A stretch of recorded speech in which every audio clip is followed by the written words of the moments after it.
Shalom anak-anak yang hebat dan luar biasa.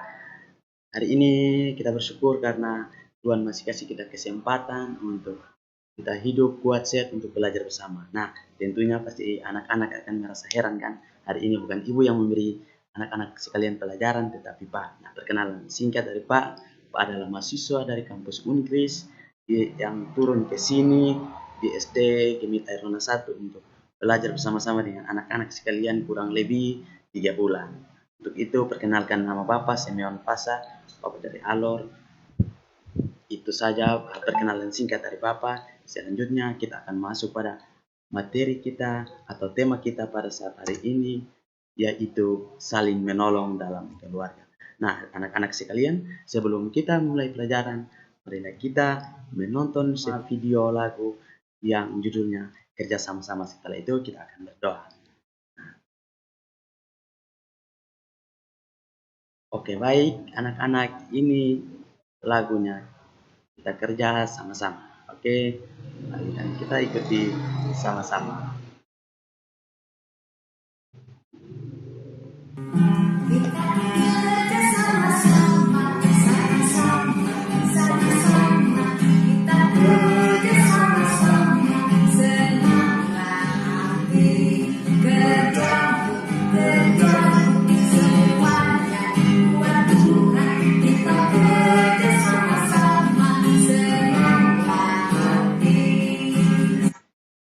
Baik, itu saja video lagu. Selanjutnya Pak akan memimpin kita untuk berdoa bersama. Itu rasa Bapak di surga, senantiasa kami bersyukur karena di saat hari ini Bapak masih memberikan kami semua kesempatan, baik kami sebagai pengajar dan anak-anak untuk selalu setia belajar di bangku pendidikan. Untuk itu Tuhan, kami mohon apa yang telah kami paparkan dalam materi untuk anak-anak, Tuhan mari menolong mereka, supaya mereka bisa memahami akan materi yang kami berikan kepada mereka, untuk mereka aplikasikan nanti ya Bapak di surga. Dalam Tuhan Yesus, kami telah berdoa. Amin. Oke anak-anak, materi hari ini adalah saling menolong dalam keluarga. Nah anak-anak, sebelum kita masuk dalam materi, untuk kita belajar lebih jauh tentang apa itu menolong dalam keluarga, Pak ingin menyampaikan bahwa beberapa tujuan yang harus anak-anak dapati dari pelajaran ini, yakni anak-anak harus mengetahui alasan menolong orang tua dalam rumah atau lingkungan sekitar, dan juga yang berikut anak-anak harus mengidentifikasi atau mencari tahu lebih jauh contoh perilaku tolong menolong dalam keluarga. Yang berikut, anak-anak harus mampu memahami kisah tolong menolong dalam keluarga sesuai dengan isi Alkitab yang ada pada bahan kitab Yohanes 2 ayat 1 sampai dengan 15, sehingga anak-anak bisa lebih memahami lebih jauh, anak-anak lebih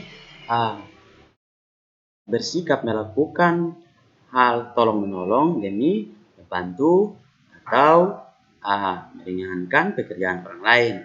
Nah, jadi anak-anak, kata menolong merupakan kata yang diberikan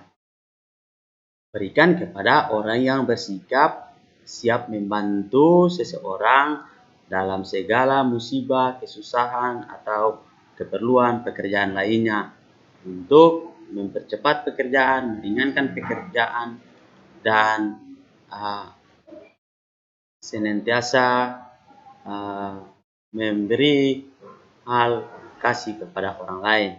Nah, anak-anak, Pak harap sebelum kita memasuki materi pelajaran kita untuk mencari tahu lebih jauh tentang hal tolong menolong dalam keluarga, Pak harap anak-anak selalu setia, selalu taat, dan selalu bersikap serius dalam mengikuti pembelajaran hari ini, sehingga saat pelajarannya selesai anak-anak mampu untuk memahami akan semua pelajaran yang disampaikan oleh Pak Guru. Itu kita langsung saja masuk ke pelajaran kita hari ini. Di sini pertama, Papa mau bertanya, anak-anak, pernahkah kalian menolong ayah, ibu, atau kakak dan adik? Nah, jika kalian pernah melakukan, bisa menunjukkan jari jempol. Dan jika anak-anak belum pernah melakukannya, silakan menunjukkan jari tidak pernah ke bawah. Nah, seterusnya ketika anak-anak melakukan perilaku menolong dalam keluarga,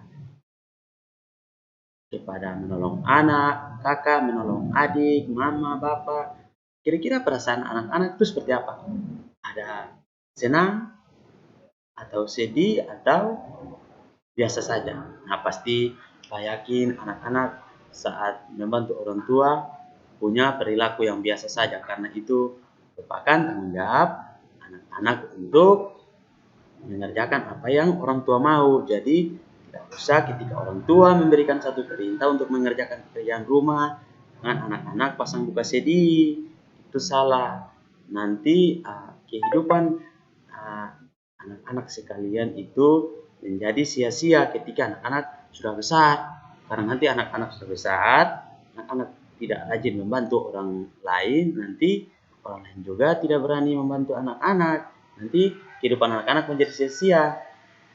Nah, itu yang ini adalah orang tua kita. Nah, ini yang harus anak-anak tahu. Kita harus menolong sesama dalam keluarga sehingga kita menjadi bermanfaat dan bahagia. Nah, ketika kita menolong orang tua dalam rumah, kehidupan kita menjadi bermanfaat karena orang tua akan melakukan segala sesuatu yang kita inginkan. Karena kita rajin membantu orang tua, kita rajin menuruti orang tua akan menuruti apa yang kita minta. Di situ rasa kebahagiaan timbul, begitu anak-anak. Nah, ini merupakan salah satu contoh perilaku menolong anggota keluarga. Nah, ini tadi Pak sudah jelaskan, menyapu, mengepel, dan menyiram bunga. Nah, anak-anak, tadi kita telah belajar bagaimana perilaku dalam menolong keluarga. Sekarang kita akan kaitkannya itu, kita akan masuk pada cerita Alkitab dalam kitab Yohanes 2 ayat 1 sampai 12, di mana Yesus menolong Ibu Maria di saat perkawinan di Kana. Nah, anak berharap anak-anak harus membaca lebih dahulu Yohanes 2 ayat 1 sampai 15 sehingga dapat mampu memahami akan setiap pelajaran yang Pak jelaskan di saat ini dan bisa membuktikan kebenarannya melalui Alkitab. Nah, itu ini adalah saat perkawinan di Kana, orang-orang kekurangan anggur dan Yesus juga berada di situ. Maka Ibu Maria menemuinya, meminta pertolongan untuk memenuhi kekurangan angguran tersebut. Nah, ini foto merupakan ketika Ibu Maria bertemu Yesus untuk meminta pertolongan. Nah, kita baca dalam firman, saat itu Yesus juga agak sedikit tidak mau untuk memberikan, tetapi Ibu Maria dengan percaya bahwa Yesus akan memberikan pertolongan kepada setiap tamu yang datang dengan kekurangan anggur. Maka Ibu Maria menyuruh setiap pelayan untuk menyediakan akan Yesus menolong. Nah, setelah Yesus bersama-sama dengan ibunya untuk mendengar pertolongan dari Ibu Maria untuk memberikan anggur secukupnya kepada ibunya untuk diberikan kepada setiap undangan yang ada di pesta perkawinan di Kana, Yesus menyuruh muridnya untuk menyediakan 6 tempayan untuk mengisinya dengan air. Situ para murid Yesus sedang menyiapkan 6 tempayan dan memenuhinya dengan air. Ketika Yesus memberikan perintah untuk murid-murid Yesus memberikan air itu kepada setiap undangan, yang terjadi adalah air itu berubah menjadi anggur. Nah, anak-anak, Tuhan Yesus sebagai Maha Kuasa Juru Selamat, tapi dia masih mampu mendengarkan akan suara seorang ibu yang melahirkan dan membesarkan dia. Nah, jadi ketika Tuhan Yesus juga hadir di situ tuh dengan kuasanya, Ia memberikan satu mujizat, Ia memberikan satu pertolongan kepada orang banyak. Yang ketika kita punya sesuatu untuk orang lain membutuhkan, jangan pernah sungkan-sungkan untuk kita tidak memberikan. Tapi bila kita memberi kepada setiap orang yang memerlukan apa yang kita punya, dengan satu tujuan bahwa saat nanti Tuhan akan membalas itu dengan apa yang kita berikan kepada orang lain dengan cara yang berbeda dan waktu yang berbeda. Nah, anak-anak, di sini dalam buku yang adalah anak-anak pegang, buku siswa itu pada halaman 50 sampai 51 itu diminta anak-anak untuk mencocok. Anak boleh mengerjakannya untuk dikumpulkan. Yang berikut tugas yang harus anak-anak kerjakan di rumah untuk dikumpulkan sebagai materi hari ini. Jadi tugasnya adalah proyek menolong di rumah. Itu pada buku siswa juga di halaman 52 sampai 54. Itu saja yang saya sampaikan. Atas perhatian, ucapkan terima kasih buat partisipasi anak-anak, kehadiran anak-anak dalam melihat dan menonton video ini. Terima kasih. Untuk minggu depan kita akan belajar dari tema yang baru, yaitu tanggung jawabku di rumah. Untuk itu yang Pak sampaikan, mari kita berdoa. Bapa di surga, Bapa yang baik, saat ini kami mengucap syukur karena kami telah mengikuti pelajaran, kami telah memberikan pelajaran kepada anak-anak dari awal hingga akhir. Kami mohon Tuhan, apa yang anak-anak belajar, anak-anak menonton, anak-anak memahami itu sebagai sebuah pelajaran yang baru. Untuk itu Tuhan, saat ini kami berterima kasih kepadamu. Dalam nama Tuhan Yesus kami telah berdoa kepada Bapa di surga. Amin.